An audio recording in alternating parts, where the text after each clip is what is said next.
নমস্কার, আমি মিঠু। শুরু করছি নজরে রাজ্য। লেক ভিউ হাসপাতাল, সময় অসময় সব সময় আমাদের পরিষেবা modular OT, paediatric surgery, plastic surgery, general surgery, neuro surgery, urology, gastroenterology, gynaecology, orthopaedic, ENT, chest সমস্ত অভিজ্ঞ চিকিৎসকদের দ্বারা চিকিৎসা করা হয়। সর্বোন্নত আইসিইউ, এইচডিইউ, প্যাথোলজি, সমস্ত রকমের USG, CT scan, X ray, FNAC, biopsy, tapping. শুধুমাত্র আমরাই পারি স্বল্প মূল্যে অত্যাধুনিক প্রযুক্তির চিকিৎসা। কলকাতা ও হায়দ্রাবাদের বিশেষজ্ঞ চিকিৎসকদের সুপরামর্শ, নিজস্ব ফার্মাসিতে 20% ছাড়ে ওষুধ, প্রতি রবিবার প্রসূতি মায়েদের বিনামূল্যে ইউএসজি পরিষেবা। ঠিকানা লেক ভিউ হাসপাতাল, লালদিঘি মোহনা বাসস্ট্যান্ডের পিছনে, বহরমপুর, মুর্শিদাবাদ।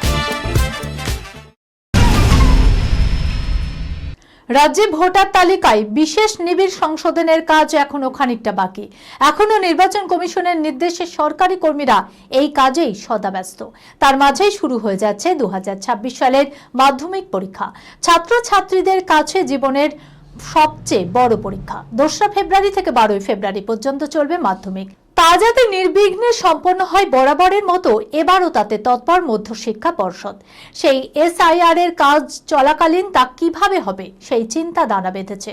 শুক্রবার পর্ষদ সভাপতি রামানুজ গঙ্গোপাধ্যায় জেলা শাসকদের চিঠি লিখে আবেদন জানিয়েছেন মাধ্যমিকের সময়টাই এসআইআর এর কাজে যুক্ত শিক্ষকদের অব্যাহতি দেওয়া হোক, নইলে পরীক্ষকের ঘাটতি হবে।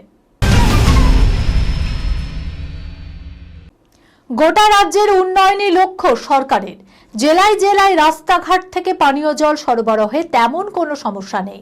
জলের সমস্যায় যাতে সুদূর ভবিষ্যতে কলকাতাবাসীকেও ভুগতে না হয় তাই নেওয়া হয়েছে বিশেষ উদ্যোগ।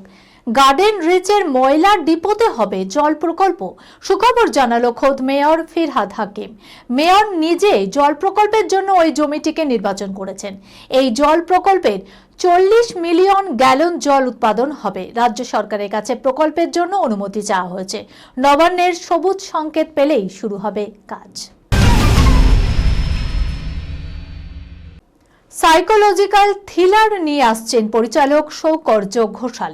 সম্প্রতি মুক্তি পেয়েছে তার আগামী ছবি ওসিডির ট্রেলার, যা ইতিমধ্যে দর্শকদের মধ্যে কৌতূহল বাড়িয়েছে। শৈশবের এক তিক্ত ও অনভিপ্রেত অভিজ্ঞতা কিভাবে ধীরে ধীরে একজন মানুষের মনোজগৎকে ক্ষতিগ্রস্ত করে এবং ভবিষ্যতে তাকে অপরাধ প্রবণ করে তুলতে পারে সেই মনস্তাত্ত্বিক ব্লু প্রিন্টটি ফুটে উঠেছে ট্রেলারে। ছবির কেন্দ্রীয় চরিত্র শ্বেতা পেশায় একজন চিকিৎসক, যার ভূমিকায় অভিনয় করেছেন জয়া আহসান। অতীতের ভয়ঙ্কর স্মৃতি ও মানসিক ট্রমা সারাক্ষণ তাড়া করে বেড়ায় তাকে। এক রোগী শ্বেতার অতীত জেনে যাওয়ার পরেই শুরু হয় গল্পের ভয়াবহ এক মোড়। এই খবরের সঙ্গে শেষ করলাম আজকে নজরে রাজ্য। আপনারা দেখছেন টিভি 24 বাংলা, সংবাদ বিনোদন সারাদিন সারাক্ষণ।